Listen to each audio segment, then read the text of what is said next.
নমস্কার বন্ধুরা, আজকে নিয়ে চলে এসেছি তোমাদের কাছে একটা দুর্দান্ত স্বাদের recipe, dhaba style mutton curry. তো আজকে আমি এটা বানিয়েছি।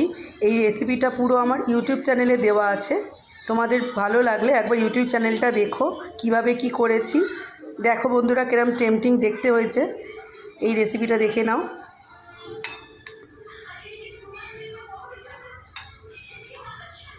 এই রেসিপিটা তোমাদের রুটি, পরোটা, নান বা পোলাওর সাথে ভালো লাগবে।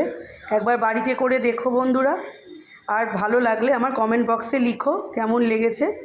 একবার করে ট্রাই করে দেখো। মাটনের মধ্যে একটু টক দই নিয়ে নিলাম, তারপর এর মধ্যে দেবো একে একে মশলা, গুঁড়ো মশলা। দেখতে থাকো বন্ধুরা।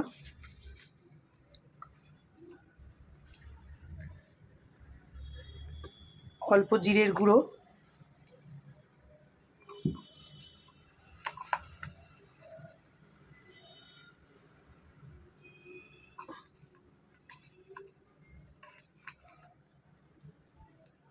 একটু লঙ্কার গুঁড়ো,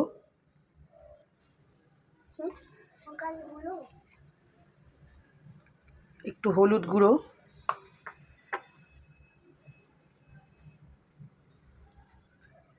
ধনের গুঁড়ো। জিরের গুঁড়োর থেকে ধনের গুঁড়োর পরিমাণটা একটু বেশি হবে।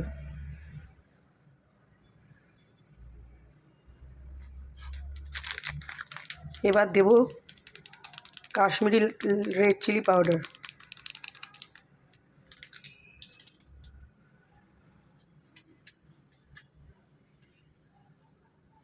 তারপর দেব অল্প করে নুন ম্যারিনেশনের জন্য।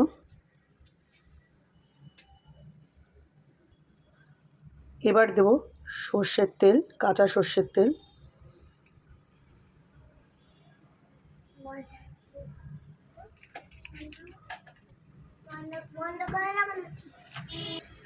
এবার দেব আদা বাটা,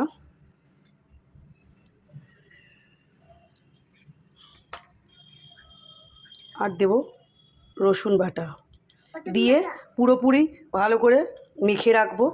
ম্যারিনেশন করে 1-2 ঘন্টা কি 2-3 ঘন্টা ম্যারিনেট করে রাখলে বেশি ভালো টেস্ট হবে। সব শুদ্ধ মেখে ফ্রিজে ঢুকিয়ে দেবো। তারপর পরবর্তীটা তোমাদের দেখাচ্ছি, সঙ্গে দেখো বন্ধুরা। পেঁয়াজ কুচিয়ে নিয়েছি, টমেটো কুচিয়ে নিয়েছি। অর্ধেক পেঁয়াজ ভাজবো আর অর্ধেক পেঁয়াজ আর টমেটো একটা মিক্সিতে বেটে নেব। এবার কড়াইতে তেজপাতা দেব,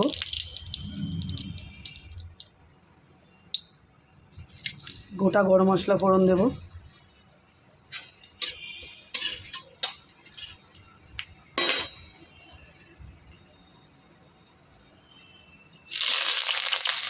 কিছুটা পেঁয়াজ দিয়ে দেবো,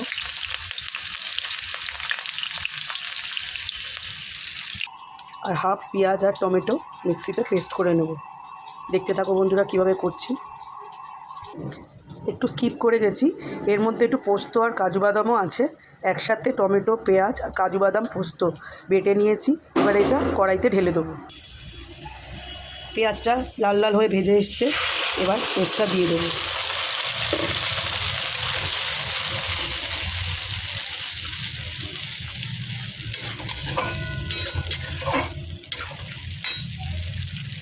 এবার ওইটার মধ্যে লঙ্কার গুঁড়ো পরিমাণ মতো,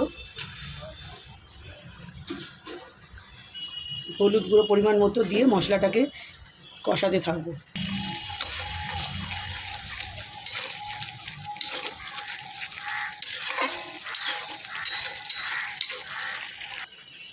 ম্যারিনেশনের সময় কালকে আদা রসুন বাটা দিয়েছিলাম মাংসের মধ্যে, আজকে আবার একটু দিয়ে দেবো কষানোর সময়। 1 চামচ আদা,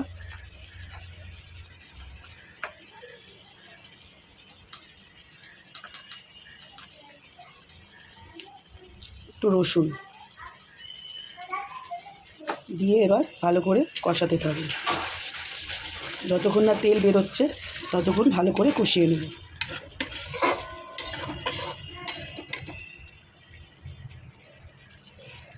এবার কড়াইতে মাংসটা দিয়েছি, মাংসটা দিয়ে ভালো করে কষাবো। মিডিয়াম ফ্লেমে আঁচটা রেখে এবার কষাতে থাকবো মাংস থেকে, যতক্ষণ না মাংসটা নরম হয়ে কষে তেল বেরোচ্ছে। এবার একটু ঢাকা দিয়ে দেবো। আর বন্ধুরা মাংসটা একটুখানি ঢাকনাটা সরিয়ে দেখবো কতটা কি কষেছে।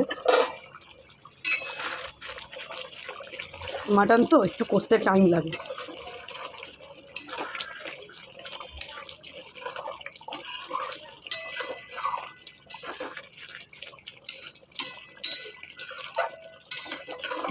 মাটনের যে আলাদা একটা স্বাদ বা গন্ধ, এটা রান্না করতে করতেই মনটা ভরে যায়। খাই অবশ্য 1 পিস 2 পিস, কিন্তু করতে ভালো লাগে। রান্নাটা হচ্ছে আমার শখ। তোমাদের শখ কী বন্ধুরা, তোমরা বলো।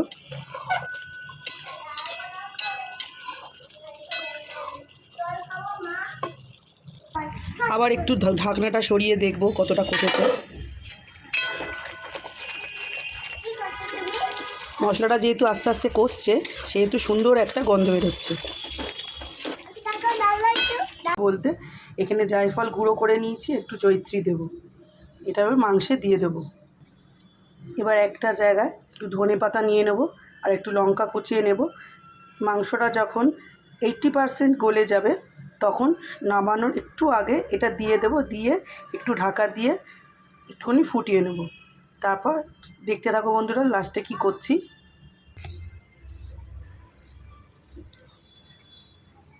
দেখো বন্ধুরা কত তেল বেরিয়েছে।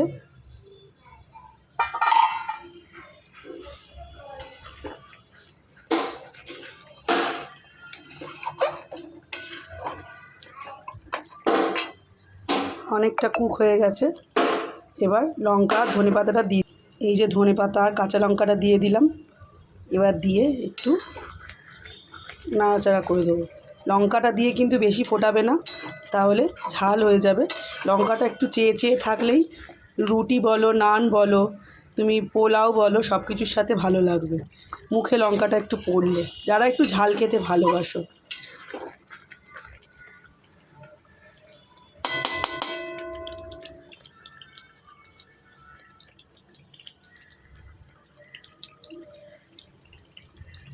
কালারটা কি সুন্দর এসছে না বন্ধুরা।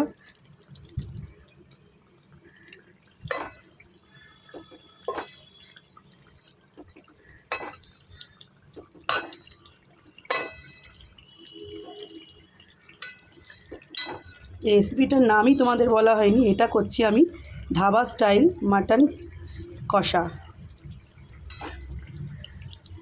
একবার তোমরা বাড়িতে করে দেখো কেমন হয়েছে, আমাকে একটু কমেন্ট বক্সে জানিও। ভালো লাগলে আমার চ্যানেলটা একটু সাবস্ক্রাইব করো।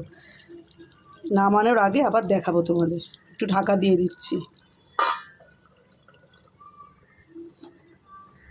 এবার মাংসটা পুরো হয়ে গেছে।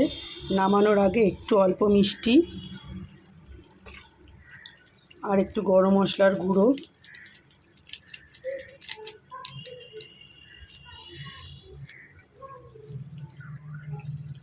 দিয়ে এবার একটু নেড়ে নামিয়ে নেব। তো বন্ধুরা এই রেসিপিটা তোমরা একবার নিজের বাড়িতে ট্রাই করে দেখো। আশা করি ভালো লাগবে। ভালো লাগলে আমাকে একটু কমেন্ট বক্সে জানিও। আরও যদি কোনো রেসিপি তোমরা জানতে চাও আমাকে বলো, আমি নিশ্চয়ই তোমাদের সাথে শেয়ার করব। Thank you.